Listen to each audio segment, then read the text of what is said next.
Ayının tövbə ayı olması da çox önəmli mövzulardan biridir. Yəni bir nəfər il ərzində günahlarının bağışlanmasına asan bir şərait istəyirsə, Rəcəb ayını istifadə eləməlidir. Bax, diqqət eləyin, yenə başqa bir hədisin məzmununda nə gəlir? Peyğəmbər buyurdu, Qalə Rasulullah sallallahu aleyhi və aleyhi və səlləmə, Rəcəb şəhrul istiğfar li ümməti. Rəcəb ayı mənim ümmətimin istiğfar ayıdır. İstiğfar yəni bağışlanma tələb etmək. Fəksiru fihəl istiğfar. Bu ayda istiğfarı çox eləyin. Bax, diqqət eləyin, bizim səhvimiz hardadır? Biz istiğfarı kəlmə olaraq götürürük. Yəni, təsbehi götür. Estəğfirullah Rabbi və tubulə, estəğfirullah Rabbi və tubulə, estəğfirullah Rabbi və tubulə. Mən Peyğəmbərin vəsiyyətinə əməl etdim artıq. Budur ya yox. Bu meyvənin qabığıdır. İç qalıb. Yəni istiğfar o demək deyil, təsbihlə sən əstəğfirullah Rabbi və tubulə, əuzu billah min qəzəbillah və s. zikirləri eləyirsən, vəssalam, bununla Peyğəmbər vəsiyyəti sənin öhdündən nə oldu? Götürüldü. Elə deyil. İstiğfar şərti şurutu ilə. Şərti şurutundan biri kəlmədir. Şərti şurutundan biri nədir? Kəlmədir. Ki, Allahdan bağışlanmağı istə. Bu bir. Və ardıcan da sən bağışlanmaq birindən gedirsən bağışlanmaq istəməyə. Məsələn, birini incitmirsən. Məsələn, evladdır, ata-anasını incidib. Ata-anası da şəxsdən razı deyil. Bu da deyir, elə əcəb eləyirəm. Bir müddət bu əcəb eləyirəm, zəhərmanlı içir. Müəyyən müddət çatır, başa düşür ki, yox, adam səhv eləyir. Yəni, bu zəhərmardır. Bunu içmək olmaz. Gedim, ata-anamdan bir halallıq, razılıq alım. Gəlir onlara, deyir ki, mənə bağışlayın. Onlar da deyir ki, madəm səhvi başa düşmüsən, biz səni bağışladım. Evlad bir dənə şillə təzədən atıya, anıya mən getdim. Olar elə. Belə bağışlanmaq olur. Niyə? Bağışlayıblar da. Hə, kəlmə öz yerində. Kəlmə sənin üçün bir stimul, bir yönəltmə, bir belə təkan. Kəlmə budur. Kəlmənin dalı var. Yəni, sən o bağışlanma ki aldığına, o bir daha nədir? Təkrarlanmamalıdır.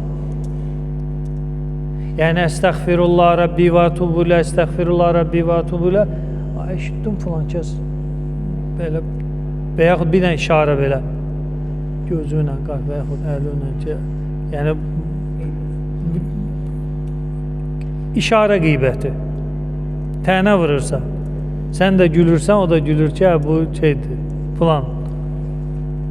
Yəni, zikr eləyə.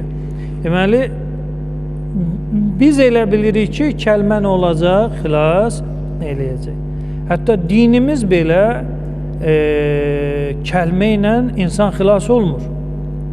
Məsələn, bir nəfər kəlmə-i şəhadətin deyir və kəlmə-i şəhadətin heç bir şərtinə əməl eləmir. O kəlmə-i şəhadət onu xilas eləyəcək ya yox? Məsələn, mühacir olmaq. Allah Quran-ı Kərimdə mühacir və ənsardan razılığını bildirir. Amma şərti şurutu ilə. Şərti şurutu ilə. Peyğəmbərimizdən səhih hədis var. Elə Əhl-i Sünnə kitabındadır. Peyğəmbər buyurur ki, hicrət kimi kifayət eləmir. Səhabəli kimi insanı sığortalamır cəhənnəm odundan. Məsələn, ömrünün 50 ilin kafir olub, müt qarışdırıb alən bir-birinə. 10 il, 5 il Peyğəmbəri görüb, sonra ölüb. İndi bu Peyğəmbəri görmək və səhabə olmaq, Məkkədən Mədinəyə hicrət eləmək kifayət eləyir, Peyğəmbər deyir, eləmir. Peyğəmbər deyir, nədir? Eləmir. Və Allah ki, Quranda deyir, mən onlardan razıyam, o da şərti şurutu ilə. ki beyyətin pozmasın. Beyyətin pozmasın. Beyyətin pozan o vəd verilən mükafatları əldə eləmir. Beyyət pozmaq nədir? Səhabələr elə özləri səhih hədislərdə deyirlər ki, Peyğəmbərin yanında olan səhabələr Peyğəmbərə beyyət etdik. Beyyətimiz nə idi? Bayə'nahu aləl mevt. Ölüm. Yəni şəhidlik. Və salam. Yəni qaçdı, yoxdur. Amma o adam ki meydandan qaçdı, Peyğəmbərlə ağacın altında Allahla olan beyyətin neynir? Bozur. Adam deyir ki, mən qaçmayacam, amma sonra neynir? Qaçır. Deməli, beyyət pozulan məqamlarda orada şəxs bu Quranın vəd verdiyi, Peyğəmbərin vəd verdiyi mükafatlardan nə olur? Məhrum olur. Məsələn, misal götürək. Həmən bu şərtlərdən biridir. Sümmə ləm yərtabu. İrtiyab, yəni şək şübhəyə düşmək. Yəni şək şübhəyə düşməməlisən Peyğəmbərin haqqında. Ki bu adam düzdür ya səhvdir. Düz eləyir ya səhv eləyir. Bu öz qohumbazlıq eləyir, öz qohumlarını önə çəkir. Yəni belə dedə haqq ədalət yox ha, qohumu, kürəkən, qızım. Bu şəkdən irəli gəlir də. Əgər haqdan irəli gəlsə, bu işi nədir? Şəxs görməməlidir. Quran deyir ki, şək şübhəyə düşməsə, bu deyilən vədələr nə olacaq? Şəxsə yetişəcək. Amma məsələn, mən qayıdım Peyğəmbərə deyim ki, sən həqiqətənmi Allahın Rəsulusan? Və yaxud sən güman eləyirsən ki, Peyğəmbərsən, elə özünə. Bu, o verilən vədələrin heç biri bu şəxsə nədir? Yetişmək üçün Allah şərti kəsir. Şəkkə düşmə.